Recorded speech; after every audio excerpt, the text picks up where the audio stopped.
Hi everyone, I'm Ellie Williams. I'm a lecturer in archaeology at Canterbury Christchurch in Kent.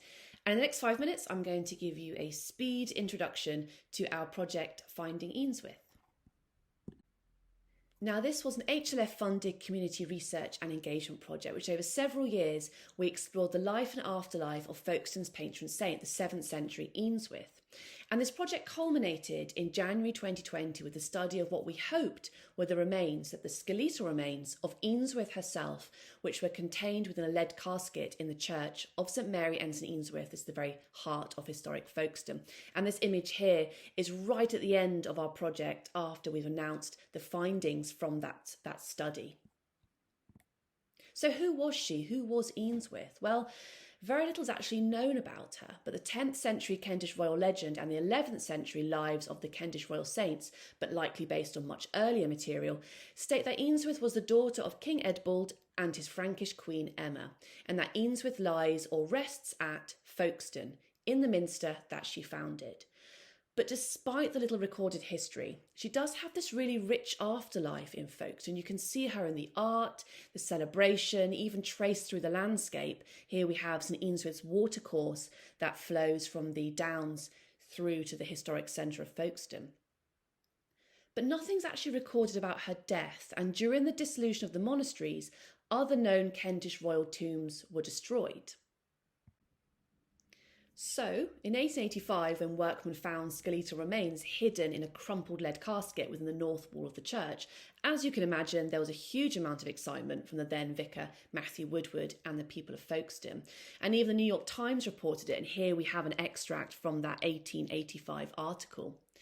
And the Kent Archaeological Society produced a report on the bones in which they describe a young woman but very fragmented or crumbling remains, as the New York Times put it. And here in this drawing, you can see at the very bottom a fragment of mandible or jawbone and some fragments of bone around it.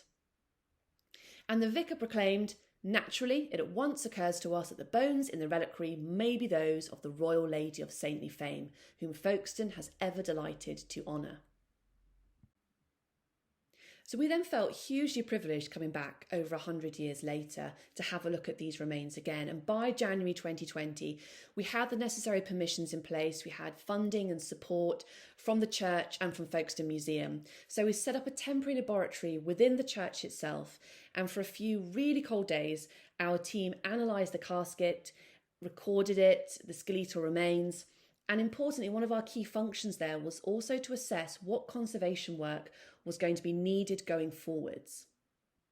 Now, a brief analysis of the bones had been undertaken in the 1980s, but now we're able to go so much further, and we could also draw on a really wide range of expertise to help us. Now, our archaeological analyses established that the bones were indeed those of a single individual. The age at death we estimated to be around 17 to 22 years, that the biological sex was probably female. There were some possible signs of minor injuries that she'd acquired during life to the right foot and 2 finger bones, but these had been very well healed. And we have no evidence for how she died, which is often the case when studying archaeological human remains. Radiocarbon dating was then carried out for us by the Chrono Centre in Queen's University Belfast, and it was a really nerve-wracking period waiting for those results to come in. But when they did, it was extremely exciting because the results indicated that this individual had almost certainly died in the second half of the 7th century, probably after around AD 653. So this is consistent with what we know of Eanswythe's dating. So if these bones are hers, and given that we estimate the age at death to be around 17 to 22, then this provides a possible date range in which she could have died of around AD 641 to 663. Further analyses have also since been undertaken, such as ancient DNA analysis at the Francis Crick Institute and stable isotope analysis at the British Geological Survey and the School of Archaeology at the University of Oxford. So we're working towards building up a much more detailed biography on Eanswythe. In March 2020, we then revealed our findings in a public event, and it got picked up by the media. It spread quite far, both nationally and internationally, just a small snapshot of some of the articles here, but not the New York Times. We're really hoping they'd pick up this story over 100 years later and publish it again.